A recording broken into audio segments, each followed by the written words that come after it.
Does prayer really work? Version expandida. Every day millions, no billions, of prayers rise from earth into the unknown. Some whispered in the quiet of a bedroom. Some spoken aloud in churches, mosques, temples. Others cried out in desperation in hospital rooms or in war zones. People pray for healing, for forgiveness, for love, for justice.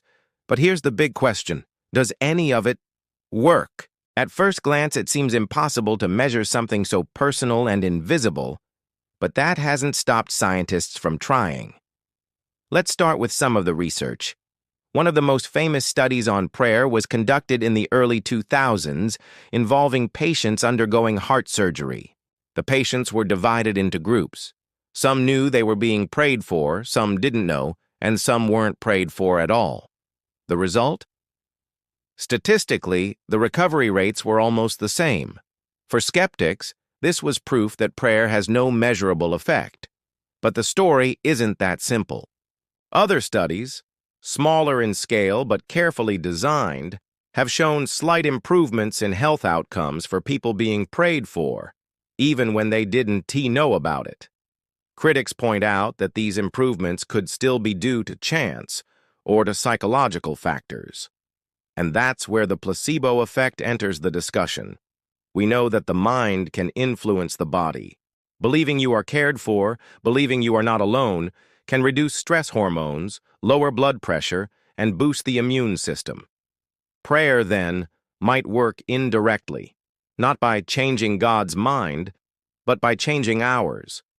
But is that all prayer is? Just self-soothing? Believers strongly disagree. In Christianity, prayer is described as a conversation with God, not a magic formula to get what you want, but a way to align your heart with His will. In Islam, prayer is one of the 5 pillars, performed 5 times a day, not only to ask for things, but to remember and submit to the Creator.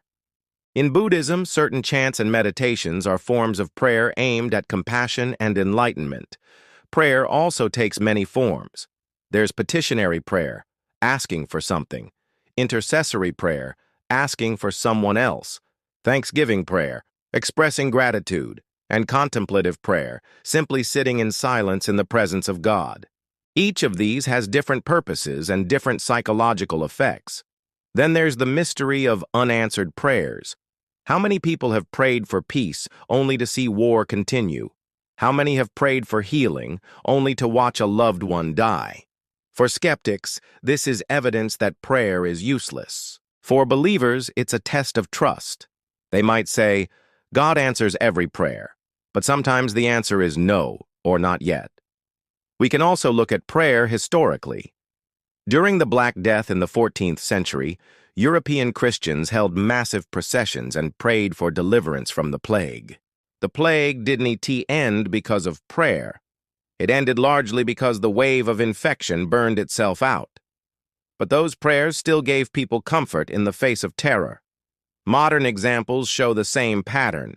After natural disasters, prayer vigils are held around the world. Do those vigils stop hurricanes?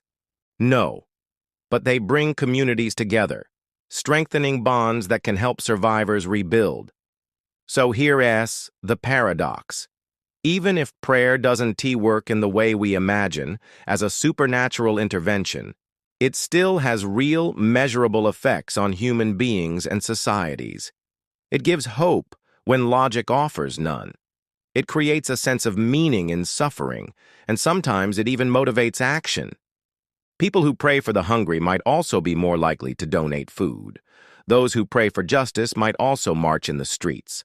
But then comes the skeptic's final question. If prayer is just a psychological tool, why not replace it with meditation, therapy, or community gatherings without the supernatural element? Believers respond that without God, prayer loses its deepest power, because it's not just talking to yourself, it's speaking to the one who made you. So, does prayer really work? Maybe the answer depends on what you expect from it. If you expect God to bend the laws of physics every time you ask, you'll probably be disappointed.